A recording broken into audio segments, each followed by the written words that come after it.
नमस्कार दोस्तों, मैं हूं अनुजन रोहतगी और आप देख रहे हैं न्यूज नशा।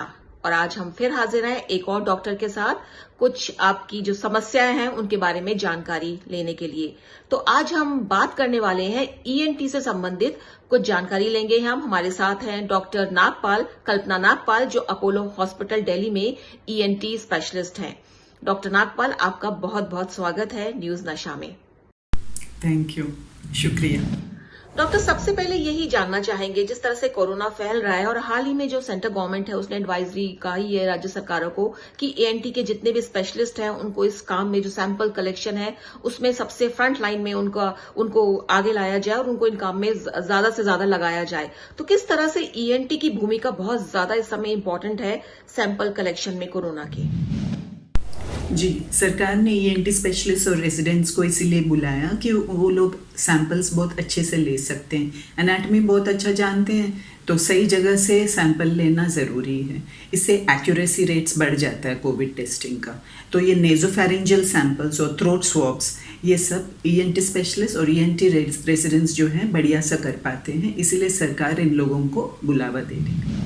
तो जैसा कि डॉक्टर ने बताया कि क्योंकि वो जो सैंपल्स हैं वो बहुत अच्छी तरह से निकाल सकते हैं, क्योंकि स्पेशलिस्ट होते हैं, जो संरचना है हमारे नाक और मुंह की वो अच्छे से समझते हैं, इसलिए उनका रोल बहुत ज्यादा इंपॉर्टेंट है। दूसरा, मैं डॉक्टर ये जानना चाहूंगी कि ईएनटी के कौन से ऐसे प्रोसीजर्स हैं जो आप लोगों के लिए भी बहुत ज्यादा रिस्की होते हैं जब आप उनको परफॉर्म करते हैं, और आप लोग किन बातों का ध्यान रखते हैं, और कौन से ऐसे मरीज हैं जो उनको कोई प्रोसीजर करवाना है तो इस समय थोड़ा रुक जाएं? जी, पोविडोन नेजल स्प्रे या ओरल स्प्रे ये जो है सस्ता भी है, आसान है और सेफ भी है। इसका जो है कुछ स्टडीज़ के द्वारा पता चला, स्पेशली चाइना में और यूके में, इन स्टडीज़ के वजह से पता चला है कि ये बैक्टीरिसाइडल और वायरोसाइडल दोनों ही प्रॉपर्टीज़ रखते हैं, अर्थात बैक्टीरिया को भी मारते हैं और वायरसेस को भी। ये वायरोसाइडल प्रॉपर्टी के वजह से ये यूज़ कर सकते हैं। ये सेफ़ है, मैंने जैसे कहा है, सस्ता भी है और आम मिलता है।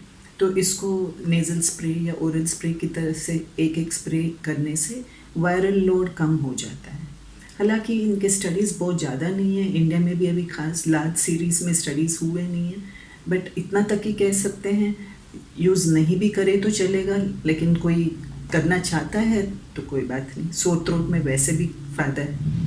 तो कई प्रोसीजर के बारे में डॉक्टर ने जानकारी दी है और मरीजों को भी कहा है कि अगर वो प्रोसीजर करवाना चाहते हैं तो थोड़े दिन रुक जाएं, इन्फेक्शन ये खत्म हो जाए, क्योंकि थोड़ा सा रिस्की हो जाता है।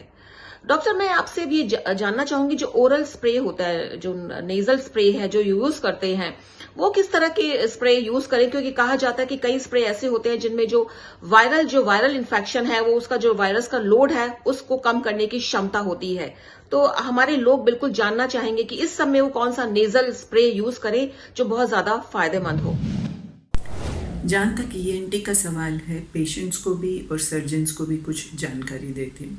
पेशेंट्स को जैसे अगर इलेक्टिव प्रोसीजर्स है कुछ समय तक नहीं कराएं तो ज़्यादा बेहतर है। इमरजेंसीज़ में तो आना ही पड़ता है, हॉस्पिटल चले जाओ इमरजेंसी में, जैसे फॉरेन बॉडी या फिर नाक से नक्सीर होना, या फिर हेड एंड नेक कैंसर, मतलब कैंसर की तीव्र स्टेज है, ऑलरेडी डायग्नोस हो गया, या डायग्नोसिस का मतलब सस्पिशन स्ट्रॉन्ग है। ये केसेस के अलावा बाकी जो आम ईएनटी प्रोसीजर्स हैं, जैसे कान के पर्दे का ऑपरेशन हो, या मास्टोइड सर्जरी, जैसे कान के हड्डी के भीतर में कोई बीमारी हो, या साइनस सर्जरी हो, या कोई एंडोस्कोपिक सर्जरीज हो और कारण के लिए, तो ये सब थोड़ा सा डिले करना बेहतर है। सर्जन्स के लिए भी ये प्रोसीजर सेफ़ नहीं है, जैसे ट्रेक्योस्टमी ट्यूब बदलना या ट्रेक्योस्टमीज करना या फिर एंडोस्कोपिक सर्जरीज करना, इन सब के लिए बहुत प्रिकॉशंस लेना पड़ता है। हर एक केस के लिए कोविड टेस्टिंग भी कर लेना चाहिए सर्जरी से पहले। ये सेफ्टी के वजह से सारे हेल्थ केयर वर्कर्स को हम लोगों को प्रोटेक्ट करना चाहिए। सो हर एक को कोविड टेस्टिंग इन दिनों में करते हैं प्रोसीजर से पहले। सो मैं यही कहना चाहती हूँ कि इमरजेंसी प्रोसीजर है तो आप अस्पताल चले जाइए, बाकी इलेक्टिव चीज़ों के लिए थोड़े समय रुकना बेहतर है। तो यहाँ डॉक्टर ने बताया है नेजल स्प्रे के बारे में कि फायदेमंद है, ये चीप भी है ये, और ये जो वायरस और बैक्टीरियल लोड है उसको कम करता है, उनको मारता है। तो आप इसको किसी डॉक्टर की सलाह पर इसको इस्तेमाल कर सकते हैं। डॉक्टर, अब मैं यही जानना चाहूंगी, मेरा नेक्स्ट क्वेश्चन है, बहुत ज्यादा इंपॉर्टेंट है, कि कई मरीज हैं जो किसी न किसी बीमारी के चलते एयर डिवाइस का बहुत ज्यादा इस्तेमाल करते हैं। तो ऐसे समय में जब कोरोना का इन्फेक्शन बहुत ज्यादा फैल रहा है और डिवाइस बहुत बड़ा रीजन बन जाते हैं आजकल, क्योंकि कोरोना के जो वायरस है वो चिपक जाते हैं इन पे जाकर के, तो किन किन बातों का ध्यान रखें ऐसे लोग जो इस समय एयर डिवाइस यूज कर रहे हैं? जी, काफ़ी मरीज सीपैप और बाईपैप मशीन यूज़ करते हैं। खासकर ये स्लीप एपनिया मरीज़ हो या फिर सीओपीडी मरीज़, या कई इंडिकेशंस हैं जिसमें वेंटिलेशन मतलब स्पॉन्टेनियस नहीं होता है, या इनका ऑक्सीजनेशन सही नहीं रहने की वजह से सीपैप या बाईपैप इस्तेमाल करते हैं। लेकिन इन दिनों में इनको कुछ थोड़ा सा सावधान रहना चाहिए। ये हर समय हाथ धो करके फिर इस्तेमाल करना चाहिए, और आसपास पेट्स नहीं होना चाहिए। स्मोकिंग वालों को भी दूर रहना चाहिए, और इसके फिल्टर्स वगैरह जो है बदल लेना चाहिए। ह्यूमिडिफायर में भी डिस्टिल्ड वाटर यूज़ कर लेना चाहिए। सो बेसिकली इसके जो एक्सेसरीज होते हैं ना, हर पार्ट को साफ़ सुथरा रखना चाहिए। ये कहना चाहती हूँ कि सीपैप मरीज़ को मतलब इन लोगों को जो मास्क के थ्रू लीक होता है एयर वगैरह, इन लोगों को थोड़ा सा बाकी पेशेंट से दूर रहना ही चाहिए।